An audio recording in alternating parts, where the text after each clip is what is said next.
కర్నూలు జిల్లా మంత్రాలయంలో తాగునీటి సమస్యకు శాశ్వత పరిష్కారం కల్పించేందుకు ఇంపౌండింగ్ రిజర్వాయర్ నిర్మాణానికి శ్రీమఠం గోశాల సమీపంలో భూమి పూజ నిర్వహించారు. హిందుస్థాన్ ఏరోనాటిక్స్ కంపెనీల నిధుల నుంచి 50 కోట్ల వ్యయంతో సుమారు 45 ఎకరాల్లో ప్రతిష్టాత్మక ప్రాజెక్టును చేపడుతోంది. ఈ కార్యక్రమానికి HAL chairman MD K Ravi, company senior అధికారులు, శ్రీమఠం ప్రతినిధులు హాజరయ్యారు.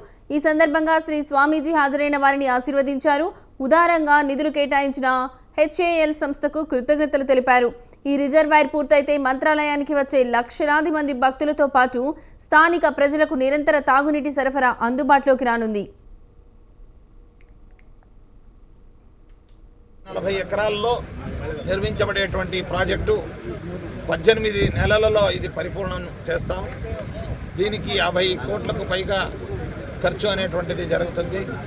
భారత గర్వించదగేటువంటి సంస్థ అయినటువంటి హెచ్ఏఎల్ బెంగళూరు తరఫున మొత్తం ఖర్చును వారు భరిస్తున్నారు.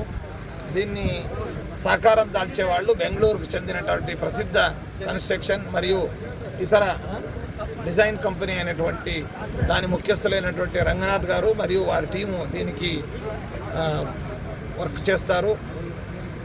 ఇది మంత్రాలయం గ్రామస్తులకు అలాగే యాత్రార్థులకు మంచినీటి ఎద్దడిని నివారించేటువంటి ఒక పెద్ద ప్రాజెక్ట్ అయింది.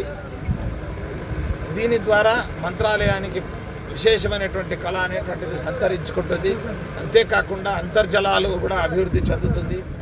చుట్టుపక్కన హరిత, తర్వాత గ్రీనరీ కానీ తోట, తర్వాత మ్యూజికల్ ఫౌంటైన్, ప్రేక్షణీయ స్థలంగా ఇది మారుతుంది.